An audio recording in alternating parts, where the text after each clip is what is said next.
She had been standing for 11 hours. 11 hours in 4-inch heels on marble floors, smiling at men who looked through her like glass, carrying files that contained the financial secrets of an empire she wasn't supposed to know existed. And she had not eaten a single thing since the half slice of bread she'd forced down at 5:47 that morning. Lieutenant Commander Adiz Oforaway Mensah, decorated Ghanaian Navy officer, recipient of the West African Maritime Medal of Valor, woman who had once stared down a pirate with a loaded gun and laughed, was trying very hard not to faint in the middle of the most dangerous man in Seoul's private office. She could feel it. The edges of her vision going soft. The floor tilting slightly beneath her. The cold sweat gathering at the base of her spine. "Don't you dare," she told herself. "Don't you dare." And then his voice, low, precise, carved from something colder than marble, cut across the room. "You're swaying." She straightened immediately. "I'm not." "You are." He didn't look up from the contract he was reading. "You've been swaying for the last 40 seconds. How did he? She hadn't even noticed herself doing it. "I'm perfectly fine, Mr. John." And then the room tilted completely. And the last thing Adiz Oforaway Mensah remembered before the darkness swallowed her whole was the sensation of 2 arms, strong, sudden, and impossibly warm, catching her before she hit the floor. And the sound of a voice, his voice, saying something she would spend the next 3 weeks pretending she hadn't heard. "I've got you. Before we begin, my mum said this video cannot reach 10,000 views and 1,000 subscribers. Let's prove her wrong. Smash that like button, subscribe right now, and drop in the comments where you are watching from." Now let's get into this story. 3 months earlier. The advertisement had been exactly 4 lines long. Executive Personal Secretary. Immediate start. Competitive salary. Apply in person. John Group Holdings, 91st floor, Hanyang Tower, Seoul. No email. No online portal. No HR contact number. Just an address and the kind of confidence that only came from an organization that had never once struggled to fill a position in its entire existence. Adiz had found it taped, actually taped with regular office tape, crooked, to the bulletin board of the furnished apartment building where she was staying while her transfer paperwork processed through the joint West African-Korean Maritime Security Initiative. She'd been in Seoul for 11 days. Her savings account had exactly 412,000 Korean won in it, which sounded impressive until you did the math and realized it was roughly $300. Her Navy stipend had been delayed due to a bureaucratic snafu involving 3 different governments, 2 currency conversion errors, and 1 very apologetic junior attaché named Byinghack who kept sending her emails that said, "We are so very sorry for the inconvenient." Just like that, no noun at the end, just floating inconvenient, every 48 hours. She had been eating once a day since day 5. Not dramatically. Not tragically. Just, practically. 1 solid meal in the evening, usually from the convenience store on the corner where the elderly owner had started giving her an extra fish cake without charging her. Perhaps because she always said, "Gamsahamnida," with such sincere Ghanaian emphasis that it made him smile. He was a naval officer. She had survived worse resource constraints than this. She had done 3-week open water training exercises on ration provisions in the Atlantic. He was fine. She told herself this with great conviction every single morning. He was fine. She was adapting. She was Adiz Oforaway Mensah and she did not panic. She took the advertisement off the bulletin board. The tape made a very satisfying ripping sound, folded it into her breast pocket and went upstairs to iron her 1 good blazer. The 91st floor of Hanyang Tower was not what she expected. She had expected corporate. Glass and chrome and the kind of aggressively neutral artwork that companies bought specifically so no one could find it offensive. She had expected a large receptionist desk with 2 carefully groomed assistants and a queue of candidates in nearly identical interview outfits. What she found instead was silence. The elevator opened directly into a reception space that was simultaneously the most expensive and the most Spartan room she had ever stood in. Black marble floors. 1 low Japanese maple in a white ceramic pot by the window. Floor-to-ceiling glass overlooking Seoul like a painting someone had commissioned from God. 1 desk. 1 woman behind it, mid-50s, silver hair cut into a precise bob, expression suggesting she had personally witnessed the fall of several civilizations and found them all mildly disappointing. And a waiting area with 31 other women in it. Adiz counted. He was a naval officer. She counted things automatically. 31 women. All in Seoul's version of power dressing. All with leather portfolios. Several of them beautiful in the specific way that suggested they were aware of it as a professional asset. Adiz looked down at her ironed blazer. Dark navy, Ghanaian tailored, 2 years old and perfect. And her single printed resume and thought, Then she walked to the silver-haired woman's desk and said in clear, careful Korean, "Good morning. I'm here about the secretary position." The woman looked at her for a long moment. Name. Adiz Mensa.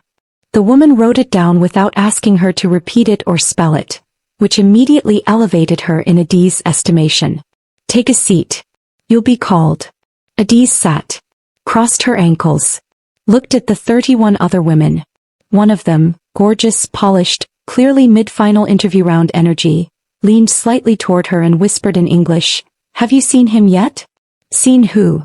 The woman's eyes went briefly reverential. "Mr. John." Adiz blinked. "I'm here about a job." The woman stared at her like she'd said something genuinely bewildering.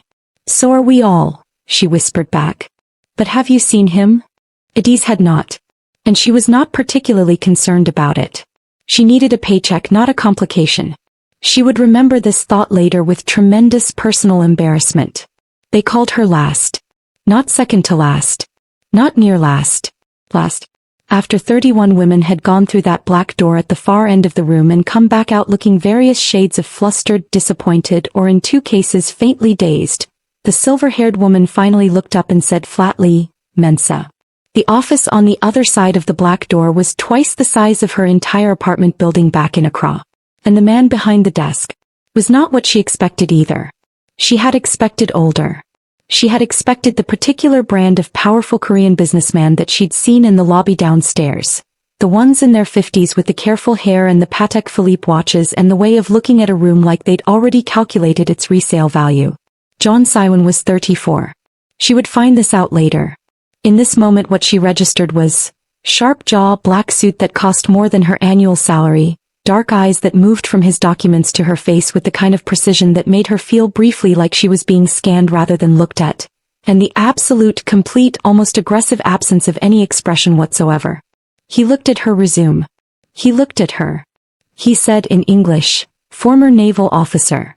"Current," she corrected. "On secondment. Ghanaian Navy. Lieutenant Commander." "Yes. You speak Korean." "Conversationally. I'm improving." "You were stationed in the Gulf of Guinea." "Among other places." He set down the resume. "Why do you want this job?" And Adiz Oforaway Mensa, who had not eaten since yesterday evening, who had approximately $300 to her name, who was standing in the most expensive office she had ever entered in her life, being interviewed by a man whose Wikipedia page she had looked up at 2 a.m. the night before and found suspiciously, deliberately incomplete, looked him dead in the eye and said, "Because I'm very good at managing complicated situations, I don't intimidate easily, and your last 3 secretaries apparently quit within their first month, which suggests you need someone less interested in impressing you and more interested in actually doing the work." Silence. She held his gaze. She had held her nerve against armed pirates. She could hold it against a man in a nice suit. Something shifted in his eyes. Not warmth. Not yet. Something more like recognition. Like a lock clicking. "Start Monday," he said and looked back down at his documents. She was at the door before he added without looking up, 8 a.m. Not 8:01. 7:55, she said and walked out. In the elevator on the way down alone she pressed her back against the cool metal wall, closed her eyes, and allowed herself exactly 4 seconds of triumphant internal screaming. Then she straightened up, fixed her blazer and started mentally planning which corner store had the best evening meal deals. She had no idea she had just walked into the eye of a storm that would change every single thing about her life. She had absolutely no idea. Monday came with soul fog and the smell of rain on concrete. Adiz arrived at 7:53 a.m., 2 minutes ahead of her own stated arrival time, because she was a naval officer and arriving exactly when you said you would was a baseline, not an achievement. The silver-haired woman from the reception who introduced herself simply as Madame Yu and offered no further personal information, spent 45 minutes walking her through the systems, the filing architecture, the communication protocols, and what she called Mr. John's preferences, in a tone that made it clear these were closer to commandments. "He takes his coffee at exactly 9, Madam Yu said. Black. No sugar. The temperature should be between 72 and 74 degrees Celsius. Not 71. Not 75. Adiz wrote this down without expression. In the Navy she had memorized tidal charts. She could handle coffee temperatures. He does not like to be interrupted during the first hour of the morning. He does not discuss personal matters. He does not answer questions about his schedule unless you've already accessed the schedule system, found the answer, and are asking only because there is a genuine conflict. He does not smile. Adiz offered. Madam Yu stopped. Looked at her. Something that was not quite a smile passed very briefly across the older woman's face, like a cloud shadow over still water. I was going to say he does not appreciate unnecessary conversation. But yes. That too. Good thing I'm not here to make friends, Adiz said pleasantly. Madame Yu studied her for another moment, then nodded. A small, decisive nod that felt oddly like passing a test. His previous secretaries, she said carefully, found him difficult. How many previous secretaries? In the past 2 years? 7. Adiz processed this. What happened to them? 3 resigned. 2 were transferred at their own request. 1 had a personal family situation. Madame Yu paused. 1 cried in the elevator and did not return. Adiz thought about this. Which floor? Excuse me. Which floor did she cry on? This one or one of the lower ones? Madame Yu blinked. This one. At least she made it all the way up first, Adiz said. That's something. This time there was no question. Madame Yu smiled. Small, contained, professional but real. You'll do, she said quietly and walked away. John Siwon arrived at 8:59 and walked through the outer office without looking at her. He was fine. She was not there to be looked at. She had the morning briefing document on his desk before he sat down.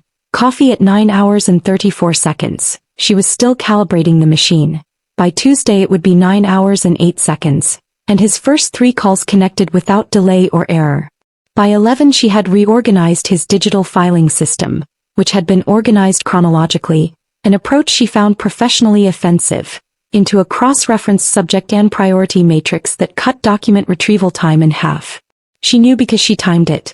She was running the comparison analysis when his intercom buzzed. Mensa. His voice through the speaker was the same as in person. Unhurried. Precise. Like he'd decided exactly which words to use before opening his mouth. Yes, Mr. John. You changed the filing system. She had anticipated this. I did. Retrieval time was averaging 4 minutes per document under the previous. It took me 11 seconds to find the Day-Sun contract this morning. She waited. It used to take me 6 minutes. She kept waiting. Pause. Then, don't change anything else without telling me first. Understood. That's not a criticism.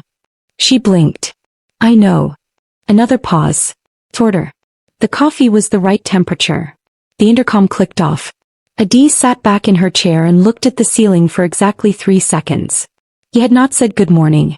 He had not said thank you. He had communicated approval through the medium of temperature accuracy and document retrieval speeds, which was objectively one of the stranger compliments she had ever received. She found to her own mild surprise that she didn't mind it. She pulled up the next file. By the end of week 1 she had learned the following things about John Siwon. He worked 14-hour days and considered this normal. He ate lunch at his desk, always the same thing. Cold soba noodles from a specific restaurant 12 blocks away that sent a delivery precisely at 12:30, and never dinner in the office, which she suspected meant he didn't eat dinner at all on heavy days. He spoke 4 languages with native or near-native fluency and switched between them mid-conversation with the absent ease of someone who had stopped noticing they were doing it. He had a particular stillness about him that most people seemed to find unnerving.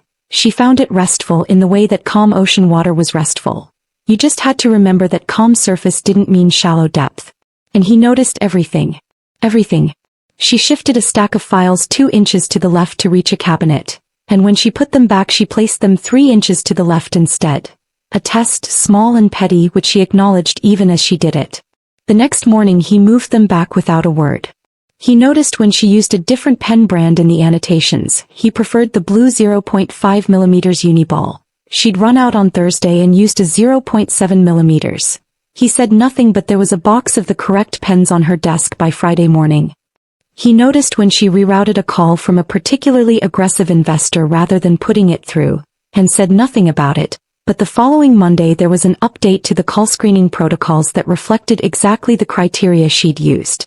He was incorporating her judgment without acknowledging that he was doing it. She filed this information carefully. What she did not tell him, what she did not tell anyone, was that she was still eating once a day. The salary was good. More than good. But the first paycheck wouldn't come until the end of the month, and her savings were so carefully rationed that she'd mapped them out on a spreadsheet.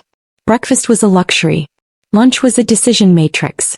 Dinner at the convenience store, one proper hot meal, that was the plan, and she was sticking to it. She was fine. She kept telling herself this. She was fine, and she was certainly not going to let it affect her work, and John Siwon was absolutely never going to know. Except, on day 9, she was standing at the printer at 3 p.m., collating a 37-page report, and she felt it. That specific sneaky dizziness. The one that started behind the eyes. She gripped the printer. Counted to 5 in Twi the way her grandmother had taught her. A small private ritual she'd used since childhood when she needed to steady herself. Bako. Miensa. Ainen. The dizziness passed. She straightened up, collected the report, and walked back to her desk. She did not notice that the door to his office, which she had assumed was closed, was open by 3 inches. She did not notice him watching. It started with the lunch. On the 11th day of her employment, John Siwon's 12:30 soba delivery arrived, and she placed it on his desk as usual. On the 12th day there were 2 orders in the delivery bag. He stared at the bag. Then she opened it fully and found 1 cold soba as always and 1 hot doenjang jjigae soybean paste stew, rich and thick, the kind of thing that sat in your stomach like a warm hand, with a side of rice and 2 pieces of japchae. There was no note. She walked to his office door and knocked once. "Mr. John. The extra order is yours," he said without looking up. "The restaurant got my account number wrong last week. I corrected them. They included a complimentary edition." She looked at him. He was reading a contract. His pen was moving. That was almost certainly a lie. "That's very thoughtful of the restaurant," she said pleasantly. Should I send them a thank you note?" "That won't be necessary." "Right." She paused. "The doenjang jjigae from Yeonam-dong is your favorite, isn't it? You mentioned it to Director Hwang last Thursday." His pen stopped for exactly 1 beat. Then continued. "I have no strong feelings about it." "Of course." He picked up the bag. "Thank you, Mr. John." Or, "Thank the restaurant. Close the door on your way out." She closed the door. She stood in the outer office, alone, holding a hot meal that he had absolutely deliberately, carefully, specifically ordered for her. And she felt something move through her chest that she was not prepared for. Not gratitude exactly. Something more complicated. Something that felt like being seen. She sat down at her desk and ate every single bite. He did it again the next day. And the day after. He never acknowledged it. She never acknowledged it. It became a thing that happened the way weather happened. Reliably, quietly, without explanation. But she noticed other things too. She noticed that when she worked past 7, a second cup of coffee, her brand, the Ethiopian Yirgacheffe blend from the cafe on the 3rd floor that she'd mentioned once offhandedly to Madame Yu, appeared on the corner of her desk. Not brought by anyone she could identify. Just there. She noticed that when a junior manager named Director Lim spoke over her in a meeting, cutting her off mid-sentence to address Siwon directly as if she were furniture, Siwon stopped the meeting, looked at Director Lim with an expression she was coming to understand as his version of volcanic, and said with perfect quiet, "Ms. Mensah was speaking." And then turned to her and said, "Continue." She noticed that his 11 a.m. calls had started being blocked on days when she seemed, based on nothing she had explicitly communicated, to be most under pressure with other tasks. He was restructuring his own schedule around her workflow. The man who didn't adjust for anyone was adjusting for her, and doing it so seamlessly that she couldn't have called it out without sounding insane. She brought this up because she was constitutionally incapable of leaving interesting things alone. "Mr. John. Mensah. Your 11 a.m. call block. What about it?" It correlates with my heavy processing days. The days I have the most cross-reference work. A beat. Does it? With roughly 92% accuracy over the past 3 weeks. He looked up at her for the first time in the conversation. His expression was, as always, unreadable to most people. He was not most people. She could see, around the edges of his controlled stillness, the very faintest trace of something that looked like being caught. Correlation isn't causation, he said. No, she agreed cheerfully. It's not. She went back to her desk. 10 minutes later she heard, very quietly from behind the closed office door, a sound that it took her a moment to identify because she had never heard it from him before. A short, low exhale. Almost a laugh. Almost. She smiled at her screen and pretended very hard that she hadn't heard it. The day she found out about the other side of John Siwan was a Tuesday. She had stayed late, later than usual, past 9, chasing down a discrepancy in the Hanyang Holdings quarterly ledger. A number that didn't match. A transfer she couldn't trace to any listed subsidiary. 420 million won, moved on a Thursday afternoon to an account coded under a name she didn't recognize. She was good at numbers. She was very good at following money. The Naval Maritime Security Initiative had given her specialized training in financial forensics for exactly this kind of work. Tracing illegal sea trade funding. She recognized what she was looking at. She sat very still. And then she heard voices in the corridor outside. Not from inside the office, from the private elevator that didn't appear on the public building directory. And one of those voices was Siwan's, but harder than she'd ever heard it, stripped of the careful professional control. Speaking in rapid Korean she had to concentrate to track, and saying something about a shipment in Incheon Dock 3 and the Hwang family has 24 hours. She did not move. She did not breathe particularly loudly. The voices passed. The private elevator hummed. Adiz Oforaway Mensa stared at the 420 million won discrepancy on her screen and thought, very calmly. Oh, I see. She closed the file. Saved nothing. Opened a different report. Kept working. But her mind was already moving fast, sharp, military precise, assembling pieces into a picture that was simultaneously the most dangerous and the most interesting thing she had encountered since she'd left active sea duty. He was not afraid. He probably should have been afraid. He thought about those lunch deliveries. About blocked call windows. About coffee that appeared like she'd wished for it. This man, she thought, is so much more complicated than he looks. She stayed until 11:30, finished her work, shut down her system, and walked to the elevator with the same measured stride she used for everything. She was back the next morning at 7:53. And she didn't say a word. Week 5. Adiz had come to an internal arrangement with the situation she worked in. She knew what she knew, she did her job at a level of excellence that she considered non-negotiable, and she kept the part of her brain that was trained to dismantle criminal financial operations on a very short leash. This was easier said than done when the criminal financial operation was run by a man who made sure she ate lunch every day. The cognitive dissonance was substantial. "You're doing it again," said Madame Yu, who had developed a habit of materializing behind Adiz with the unnerving stealth of a woman who had survived 5 decades of Seoul corporate politics. "Doing what?" Adiz didn't look up from her screen. "That face. You make it when you're thinking about something you've decided not to ask." Adiz made a different face. "I have a very neutral face." "You have 17 faces," Madame Yu said serenely. "I've catalogued them." This was concerning. "How long did that take you?" 3 days. The older woman set a cup of tea on Adiz's desk with the gravity of a state ritual. "He's watching you, you know." Adiz's fingers paused on her keyboard for exactly 1/2 second. "Mr. John watches everyone. It's a character trait. He watches you differently." "I don't know what that means." "Yes you do," said Madame Yu and walked away. The watching differently became harder to ignore after the incident with Director Lim's replacement.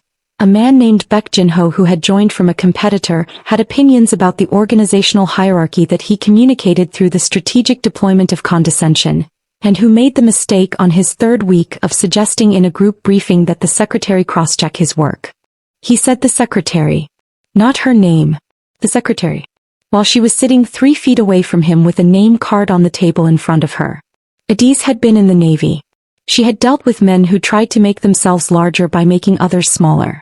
She had a particular honed absolutely devastating response to this kind of thing. She smiled. Not warmly. Warmly was what you did with people you liked. This was the other kind of smile, the one that her commanding officer back in Accra had once described as, Mensa looking at you like she's already filed the paperwork. I'm happy to cross-check Director Beck's projections, she said pleasantly. I'll send the annotated version to Mr. John by end of day. That's not, Beck started. Wonderful, said Siwon from the head of the table without inflection. His eyes moved to Beck Jinho with the precise, quiet weight of a blade being set on a table. Not threatening, just present. Impossible to ignore. That will be all on this item. Next. Beck's projections, annotated, went to Siwon at 5:47 p.m. They contained 6 errors. Adiz had flagged every one in blue, added a corrected figure in black, and written explanatory notes in language so factually generous it was practically art. At 6:03 p.m. her intercom buzzed. Mensa. Mr. John. These notes. The corrections. Yes, they're kind. She blinked. Factually accurate, I think. Kind, he repeated. You could have made this look worse than it is. I work here too, she said simply. I'm not interested in people failing. I'm interested in things working. Pause. Longer than usual. Go home, he said. It's past 6. I have 2 more. Mensa. Go home. She went home. She stood in the elevator and stared at her own reflection in the brushed metal doors and thought about the way his voice sounded when it lost approximately 12% of its professional distance. She thought, I am in significant trouble. The date, if she could call it that, if she was willing to use that word, which she absolutely was not, happened because of an architectural crisis. The conference room on the 89th floor had a leak. A dramatic one. Discovered at 7 a.m. on a Thursday when Adiz arrived to find a maintenance team doing emergency waterproofing and the catering company for Siwon's 9 a.m. board lunch completely unable to set up. She had, in the span of 50 minutes, reorganized the lunch to Siwon's private dining room on the 91st floor, liaised with the kitchen, rerouted the board members and sent updated calendar notifications to 11 people. She was quietly pleased with this. When the board lunch ran long and everyone else filed out at 2 p.m. and she was clearing the last of the materials, Siwon was still at the table. Reading something. Just still there. You can go, he said without looking up. Almost done. Mensa. 10 seconds. She stacked the last folder. Done. She turned to leave and his voice stopped her. Sit down. She turned back. He had closed whatever he was reading. He was looking at her with that full, precise attention, the kind that felt like being at the center of something. Sir. You've been here since 7 this morning. 7:53, she corrected. Something moved at the corner of his mouth. Sit down, he said again. I'm going to eat before my 4 o'clock and you're going to eat with me because I know you haven't had lunch. She opened her mouth. That's not a request, he added mildly. She sat down. It was the first time she'd seen him eat in a context that wasn't a working meal. He ordered for both of them, galbi jim's slow braised short ribs and bibimbap in a small bowl of mayakguk that arrived in front of her before she realized he'd ordered it specifically. Seaweed soup, iron-rich, the kind of thing you gave someone you thought needed building up, and said nothing about it. They ate in something that was almost comfortable silence. You're from Accra, he said. Originally. My family's from the Ashanti region. I grew up partly in Accra, partly in Kumasi. Your father was military? She looked at him. How do you know that? Your bearing, he said. And the way you handle uncertainty. Like it's a variable, not a threat. She considered this. It was the most accurate description of her psychological framework that anyone had offered in recent memory, and it came from a man she'd been working with for 5 weeks who had never asked her a personal question. His name was Commander Kwame Mensah, she said. Ghana Navy. He retired 12 years ago. And you followed. I exceeded. She said it simply without vanity. He made commander. I made lieutenant commander at 31. You're 31? Don't do the math on your secretarial pool. The corner of his mouth moved again. Definitively. I'm 34, he said. In case you were calculating. I wasn't. She picked up her spoon. But noted. She looked up and found him watching her with an expression that was still mostly controlled, still mostly opaque, but there was something underneath it now that the usual professional distance wasn't quite containing. Something that looked like genuine, unguarded interest. "Why did you really come to Seoul?" he asked. She held his gaze. "Why did you really order me lunch for 5 weeks?" Silence. Then he said almost quietly, "You noticed." "I notice everything," she said. "It's a character trait." He looked at her for a long, still moment. And then John Siwon, the most controlled man she had ever met, the man who communicated approval through coffee temperatures and filing system acknowledgments, smiled. Small. Like something he hadn't done in a while. It was, Adis thought, spectacularly unfair. The collapse happened on a Friday. Not dramatically, not the way fainting happened in movies, all graceful descent and convenient timing. It happened mid-stride between the printer station and his office door, during the 11-hour day she'd been on her feet through, the day she'd skipped even the evening meal because she'd miscalculated and spent her last convenience store cash on replacing a printer cartridge, which was, she acknowledged privately, a procurement decision that reflected poor personal financial planning. She didn't feel herself fall. She felt the floor tilting, the edges going, and then arms. Throng. Immediate. Like he'd been watching for it.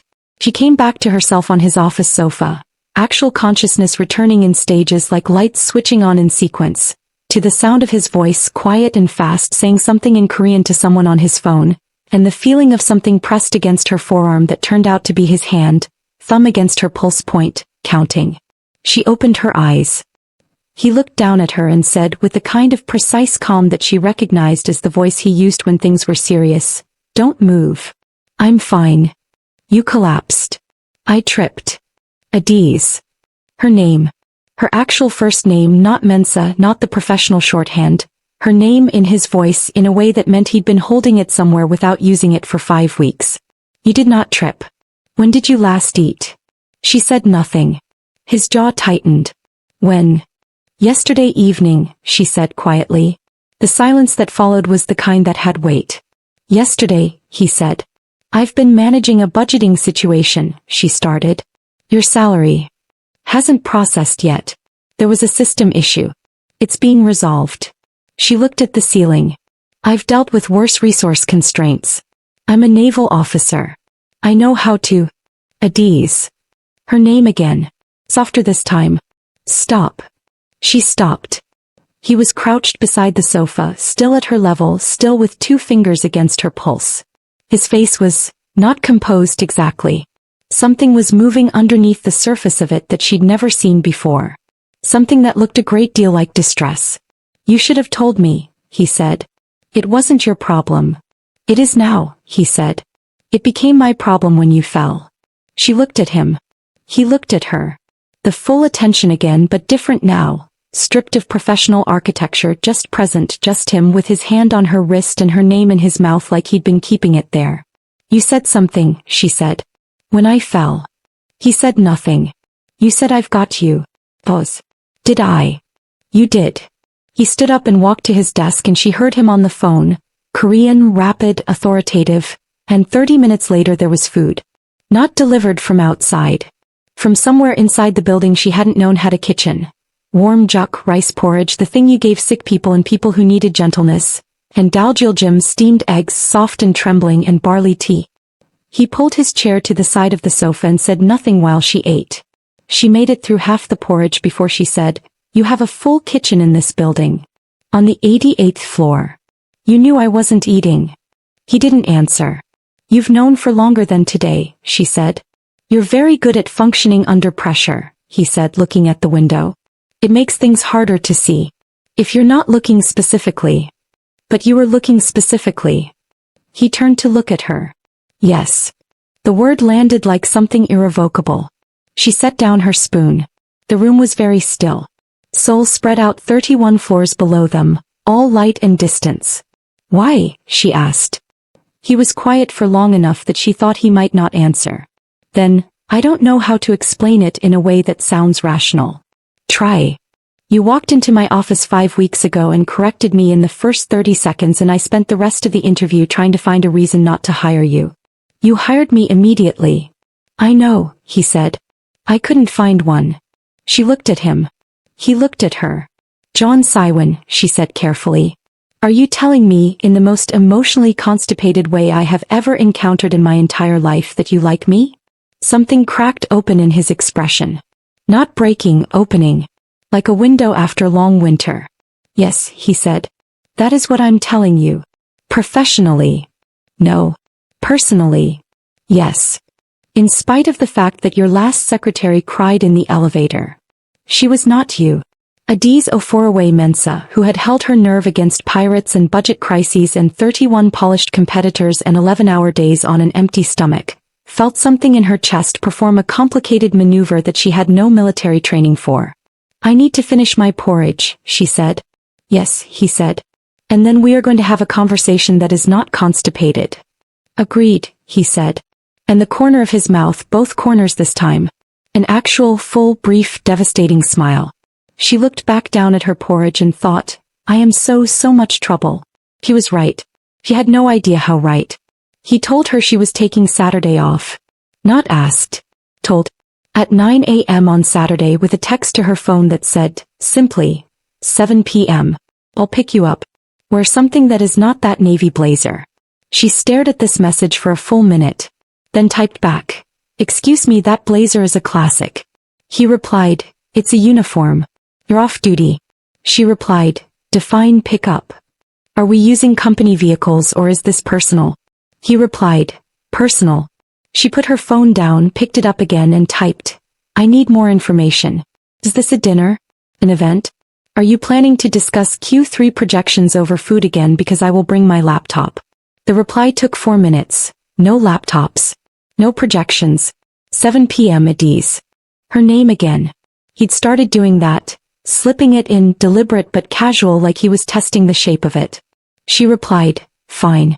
But I reserve the right to be overdressed. The reply was instant for the first time. Good. She wore green. A deep, rich emerald wrap dress, Ghanaian Kent trim at the collar, gold jewelry her mother had sent in a care package with a note that said, you're working too hard, wear these. Her hair was out. Natural, full, coiled upward in a style that required no justification to anyone. He felt like herself. The self that existed outside of marble floors and printer cartridges. His car was black, sleek, expensive in the quiet way that didn't need to announce itself. He was standing beside it when she came down, not sitting inside waiting, standing, which she filed under things she didn't expect.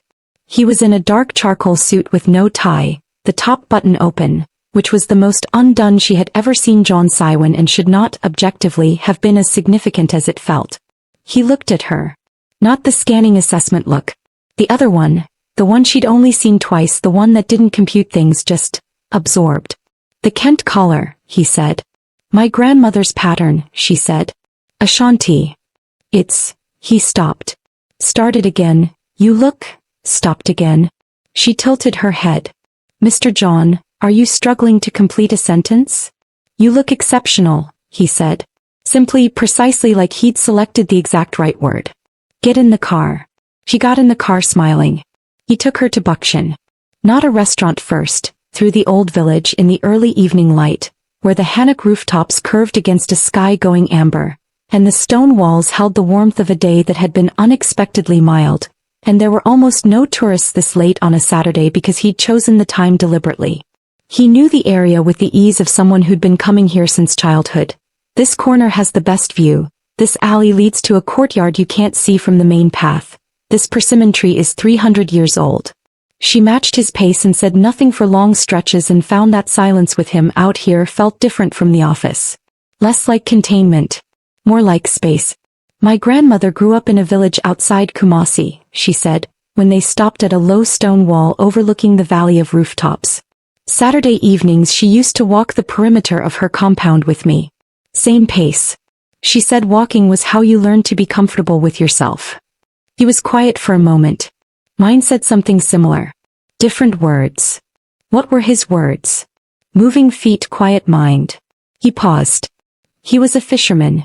He spent 12 hours a day at sea. He died when I was 19. I'm sorry. He stopped. Started differently. He was nothing like what I became. She looked at him sideways. Is that relief or guilt? He was still for a moment. Then, both. She nodded slowly. My father spent 30 years making the sea safe for other people. He retired to a compound in Kumasi and grows yams and watches football. She paused. He would absolutely not approve of my current employer. She felt him go very slightly still. But, she continued, my father also told me to trust what I see with my own eyes. Not what I'm told to see. Not what the paperwork says. She looked at him directly. What I see, Siwon, is someone who is very good at being what a situation requires. I'm still figuring out who you are when nothing requires anything of you.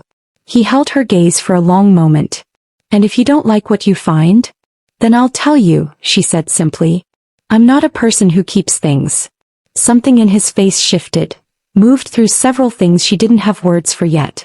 Then, the dinner reservation is at 8:30. We should walk. Lead the way, she said. They walked. And their arms brushed once, twice, 3 times in the narrow alley, and on the 4th time he didn't move away and neither did she, and they walked the last 2 blocks with the backs of their hands almost touching, which was, she thought, possibly the most suspenseful thing she had experienced since her last live-fire exercise. Dinner was a Hanjeongshik restaurant. Full Korean table, 12 courses, a private room in a century-old house, the kind of place that didn't have a sign outside because the people who knew it didn't need one. The owner greeted Siwon by name with a warmth that suggested history. They were seated at a low table, floor cushions, candles. No other patrons within earshot. He looked around. You eat here alone? I don't usually eat dinner, he said. That's not healthy. I know. I'm going to say that more than once. I expect so. She took in the 12-course spread beginning to arrive, delicate, precise, seasonal, each dish placed with care, and said, this is not how you feed someone who just started eating lunch again. Pace yourself. Siwon. There are 12 courses. I know how many courses there are. I ordered them. She stared at him. Did you think I'd been starving since birth? Eat the enamel first, he said calmly. It's the most important. She picked up her chopsticks. You're bossy outside the office too. Yes. I could object to that. You could, he agreed. You won't. She pointed a chopstick at him. That is an alarming amount of confidence. I've been studying you for 5 weeks, he said. You don't object to things that work. You object to things that don't. She opened her mouth. Closed it. That's, she started. Accurate. Insufferable, she said. And accurate. She ate the enamel. Don't look smug. I'm not. You're internally smug. I can tell. He was quiet for a moment. Then almost under his breath, yes. A little. She laughed. Actually laughed, full and warm and unguarded, and looked up to find him watching her with the expression she was increasingly convinced was the real one. Open, intent, something approaching wonder. Stop it, she said, flushing despite herself. Stop what? Looking at me like that. Like what? Like I'm doing something remarkable by laughing. To be fair, he said, I haven't done much of it lately. Hearing it is. He paused for the word. Remarkable is accurate. She put down her chopsticks. Siwon. Adiz. If you keep saying my name like that, I'm going to have to address it formally. Address it then. She held his gaze across the candlelit table in the century-old house, with 12 courses between them and Seoul quietly surrounding them outside, and said, I like you. In a way that is a professional complication and a personal inevitability. I've tried being sensible about it. How did that go? Very poorly. She picked up her chopsticks again. Your turn. He looked at her. I have been trying to find reasons to call you into my office for conversations that aren't work-related since your 3rd day, he said. I've also been structuring the weekly briefings to include your analysis specifically because it means you stay in the room longer. She stared at him. Also, he said, the filing system reorganization was the best thing that's happened to my mornings in 2 years. You said that wasn't a compliment. I lied. She sat there for a moment. You lied. Small lie. Calibration error. I'm not used to. He stopped. This, he said. I'm not used to this. Neither am I, she said honestly. They looked at each other across the table and something settled between them. Not resolved exactly, nothing so simple as that, but acknowledged, claimed, put on the table next to the 12-course dinner like something they were both going to have to reckon with. "Tao, eat," he said in a tone that was trying to be the usual authority and not quite making it, because there was warmth all the way through it. "Before it gets cold." She ate. Every single course. He kissed her in the car. Not on the way there. Not on the way back. In the parking structure underneath her apartment building at 11:47 p.m., with sole rain hitting the concrete outside and the car still warm from the heater. She had opened the door to get out and he'd said, "Adies," one final time, and she turned and his hand had come up to her jaw and the kiss was not tentative, not testing. Like he'd made a decision somewhere between moving feet, quiet mind and the 12th course of dinner. And John Siwon did not make decisions halfway. She kissed him back the same way. She was not a woman who did things halfway either. When they pulled apart, his forehead dropped to hers and for a moment they were both very still, and she could feel his pulse against her jaw where his hand still rested, and it was fast. His heart was going as fast as hers, which was information she held privately and treasured. "Work on Monday," he said. "Work on Monday," she agreed. "This," he started. "Doesn't stop," she said. "Don't say it stops." He pulled back enough to look at her. The expression on his face was the open one. Unguarded, undefended, something that in another man might have been vulnerable and in him was just true. "It doesn't stop," he said. She got out of the car in the rain and walked into her building and stood in her apartment in the dark for a full 3 minutes, just existing inside the feeling of it. Then her phone buzzed. "You're home safely." She smiled. 7:53 on Monday. 7:52 he replied. New standard. She put her phone down and laughed into her empty apartment. But Seoul was not just candlelit restaurants and persimmon trees. She'd known this. She'd known this from the day she'd traced 420 million won to an unlisted account. She'd known it from voices in corridors about Incheon Dock 3 and the Hwang family. She'd catalogued it all and put it somewhere in a mental drawer labeled pending. Complicate everything. The drawer opened on Tuesday. She was running afternoon calls when one came through from a number not on any recognized directory. She almost routed it, but something in the prefix pattern made her log it first. And when she cross-checked it against the codes she'd been accumulating in her private mental index, her hand paused over the keyboard. The Hwang family, Siwon had said. 24 hours. That had been 3 weeks ago. She ran the prefix. Cross-referenced the 3 digits she'd memorized from the Incheon reference. The account code from the ledger anomaly. They all pointed to the same organization. She was still staring at this when the private elevator hummed and 2 men she had never seen before walked into the outer office. Not through the main entrance, through the private corridor, which meant Siwon had let them in, and walked straight to his office door without looking at her. Expensive suits. Bad energy. The particular stillness of men who had learned to control their faces the way Siwon controlled his, but for different reasons. He watched them go in. The door closed. And then, because she had spent 10 years in the Navy and knew exactly what information I'm not supposed to have felt like in her hands, she did her job. She continued her calls. She finished her reports. She did not try to listen and she did not pretend she hadn't seen them. But when Siwon came out 2 hours later and found her still at her desk, he stopped. He looked at her. She looked at him. "Those men," he said carefully. "What men?" she said. A beat. Something moved through his face. Relief and something more complicated underneath. "Adies. I need you to tell me something," she said, and her voice was steady the way it was on the water when the weather was turning. "Not everything. Not now. But something." He crossed the room. Came to stand before her desk. Not his usual dominant standing, the way he commanded a room. Came and sat on the edge of the desk instead at her level, close, and looked at her with the true expression. "I built this company into what it is on money that wasn't clean," he said.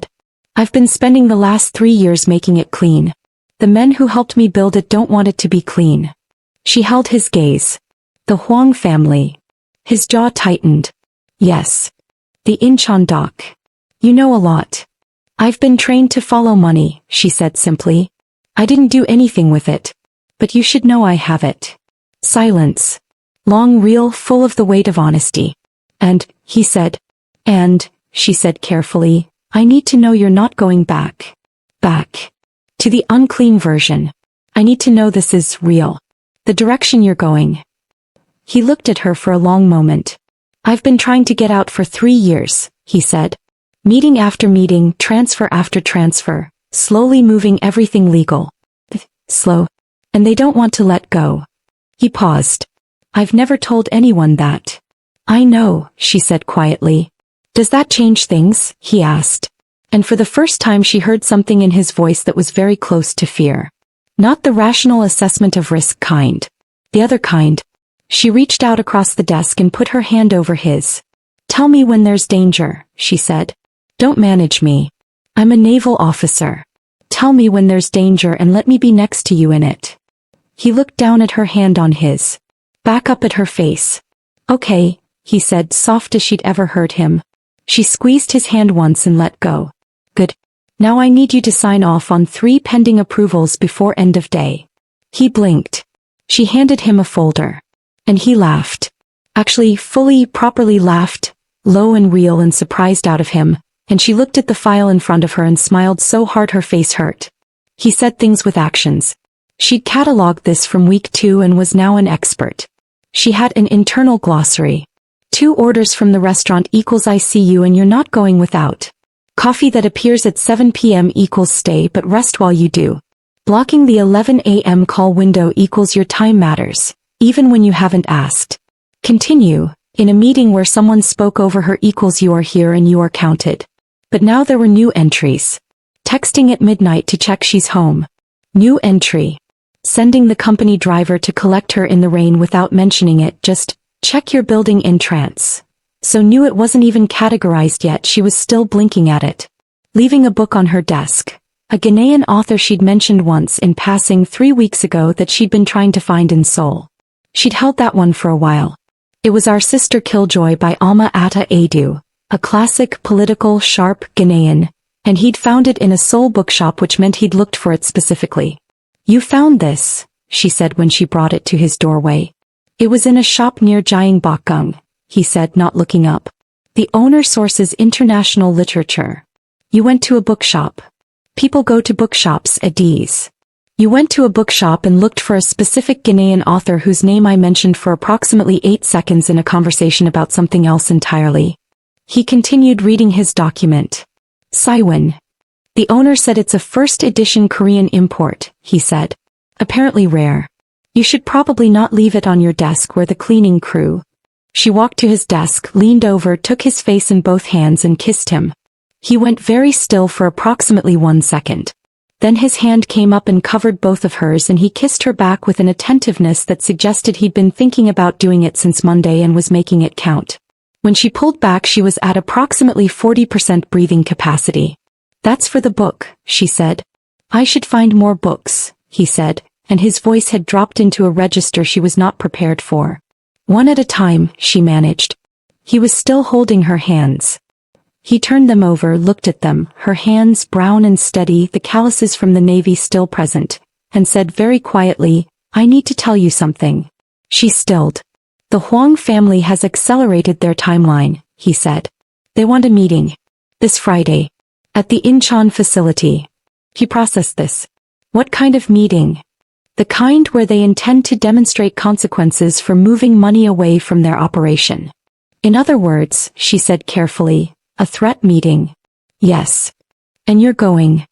I have to go. She looked at him. You're telling me this. You asked me to. Yes.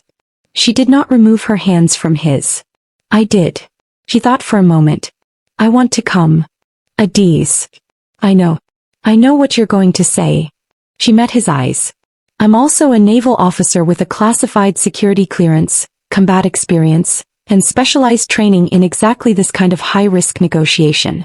I'm not asking to hold your hand. I'm asking to be in the room. The stillness in him was a different kind now. Not distance, not professional control. The stillness of someone recalibrating everything they thought they knew about needing other people. Let me think about it, he said. Good answer, she said. Not yes. Better than no, she said and stepped back, and he let her hands go slowly, like it cost him something. Thursday night he came to her apartment. This had not happened before. He stood in her doorway with his jacket over one arm, looking distinctly, not uncertain. John Saiwon didn't do uncertain, but like a man operating slightly outside his known coordinates.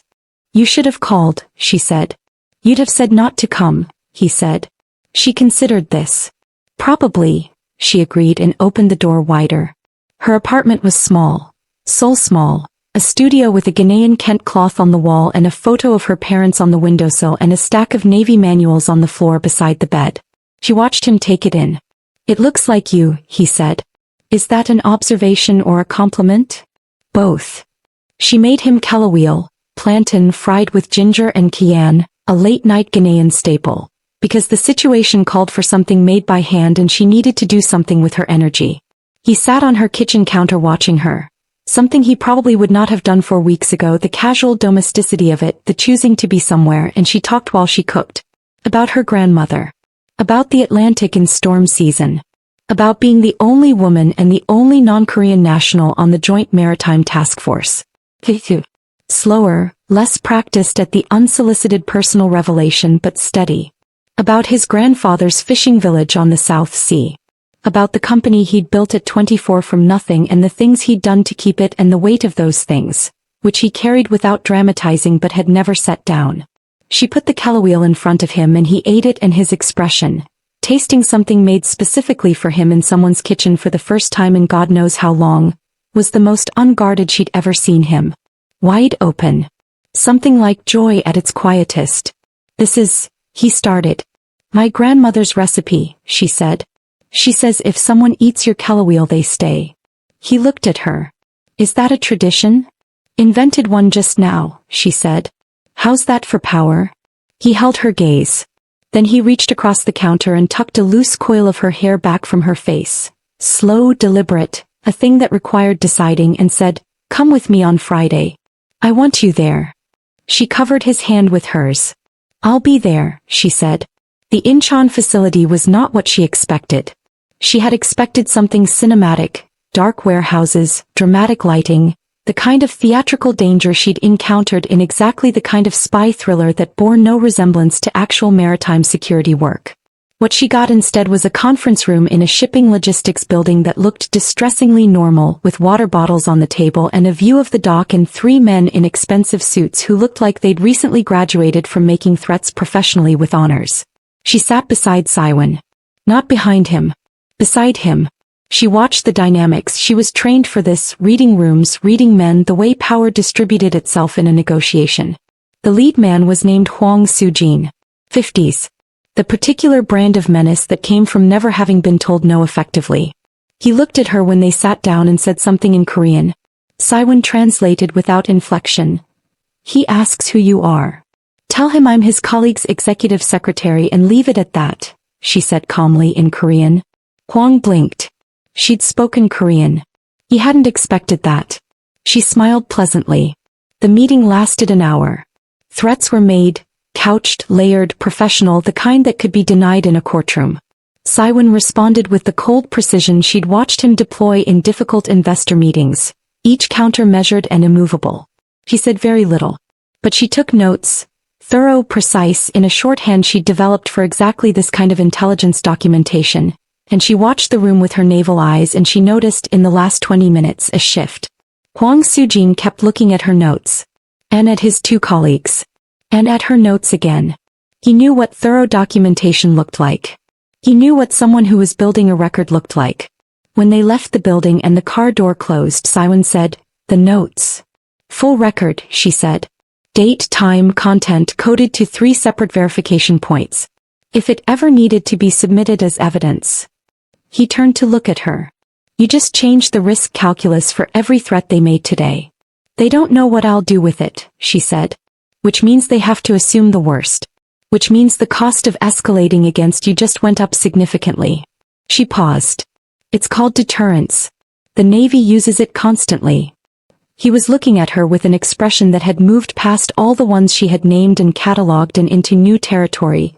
Something like I have never in my life wanted to pull this car over. And she felt her pulse make a decision she hadn't authorized. Eyes on the road, she said. I'm not driving, he said. She looked at the driver's partition. Closed. Siwon. He kissed her. Different from the parking structure kiss. That one had been a decision. This one was a reckoning. Something that had been building through dinner at the Hanok restaurant and the Kelawheel in her kitchen and 12 hours at Incheon and all 5 weeks before that. And he kissed her like he'd stopped calculating the professional complications and started calculating a different kind of future entirely. She kissed him back like she agreed. When they resurfaced, the car was nearly back to Seoul and her lipstick was, well, it had been nice lipstick. Okay, she said when she had a voice again. Oui, he agreed. She smoothed her blazer, the navy one. She'd worn it deliberately and looked out the window at Seoul expanding ahead of them, and felt something she hadn't felt in a long time. Still. Not the navy stillness of managing emergency. The other kind. The kind that came from being in exactly the right place. My secondment ends in 4 months, she said quietly. He went still beside her. That's not a warning, she said. That's information that I'm giving you. Because we're doing this honestly. I know, he said. Okay. 4 months is a long time, he said carefully. It's not actually, she said. Pause. Then his hand found hers in the seat between them. He didn't hold it dramatically. Just placed his over hers. Present. Deliberate. I know that too, he said. She looked out at Seoul. Miensa. Ainen. 2, 3, 4, 5. She had not eaten once a day in 3 weeks. She had been eating 3 times a day, once of which usually involved a man who communicated love through rice porridge and coffee temperatures and first edition Ghanaian literature. She was not fine in the way she'd been telling herself she was fine. She was something better. She was okay. Actually, genuinely, substantially okay. She turned her hand over and held his. They went back to the office on Monday and it was exactly the same and entirely different, and Madame Yu took one look at both of them and said absolutely nothing with a small smile that said everything. The work was good. The rhythm of them was good. The danger was present but manageable. Hwang Soo-jin had gone quiet after Incheon in a way that suggested the documentation gambit had worked, at least for now. Siwon was moving money clean at a faster rate. She was restructuring the communication systems in ways that would make the remaining illegal channels harder to deny or hide. They were building something. Together, quietly, without naming it too loudly in case it frightened either of them. And then on a Thursday 3 months into her secondment, a sealed envelope arrived on her desk. Ghanaian Navy insignia. Marked confidential, Lieutenant Commander Mensah. She opened it at the end of the day after the office had emptied. She read it. She read it again. The formal transfer orders were clear. Her secondment with the Korea-Ghana Maritime Security Initiative was being accelerated. New assignment. Classified Joint Operation West African Maritime Command. Effective date, 6 weeks. She sat with the letter for a long time. Then she heard the intercom. Mensah. Are you still there? Yes, she said. Her voice was steady. He was trained to be steady. Come in here. She walked into his office. He was at his desk, jacket off, sleeves rolled, working late as always. He looked up and saw her face and he went very still. What is it? He said. She set the letter on his desk. He read it. She watched him read it. When he looked up, his face was not closed. He wasn't retreating. He was doing the other thing. The thing she'd named as his version of bracing for something while choosing not to flinch from it. 6 weeks, he said. 6 weeks. Silence. Siwon. I need a minute, he said quiet. He gave him his minute. She stood there and she gave it to him and she waited, because she had decided to trust what she saw with her own eyes, and what she saw was a man working through something real. When he looked up again, his face had moved through whatever it had needed to move through. I'm not letting this end in 6 weeks, he said. She held his gaze. I have something I need to ask you, he said, and I need you to not make a joke about it. Her heart performed the unauthorized maneuver again. A D's. And then his phone. The private one, the one that wasn't connected to the office network, the one she'd only heard ring twice in 3 months, went off. He picked it up. His face changed. What? He said in Korean. And then, after a pause that lasted 4 seconds, where? He stood up. The jacket went back on. He was looking at her and his face was showing her something she hadn't seen before. A combination of the true expression and the dangerous professional one, both at the same time, and underneath it something that looked very much like fear. There's been a breach, he said. What kind? The Hwang family found the documentation. His voice was controlled and fast. Not your copies. The originals I've been building for submission to the prosecutors. Someone got into my server. He was already thinking. Calculating. 3 steps ahead. Copies. Backed up. Encrypted. But they don't know that yet. Who else knows about this? No one. He looked at her. Just me. And now you. She was quiet for 2 seconds. Where do we need to go? She said. The we landed between them like something that had been waiting to be said. Something moved in his face. Fast, deep, real. Adiz, he said. Where do we need to go? She said again. He looked at her for one more moment. This woman who had walked into his office and reorganized his filing system and eaten his kelawheel and documented mob threats with naval precision and held his hand in the back of a car and not flinched at a single thing he was. And he said, I need to show you something first. Something I should have shown you weeks ago. He picked up her bag. Then show me, she said. And they walked out together into a soul night that was suddenly full of everything that was about to happen next. 6 weeks. And everything about to burn beautiful. Part 2 is coming and nothing will be the same. If you made it this far, you know part 2 is going to destroy us all. Smash that like button, drop a comment telling me your favorite moment and subscribe so you don't miss what happens next. Is Adiz going to stay?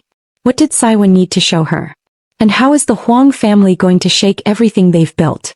Part 2 drops soon. Don't be left behind.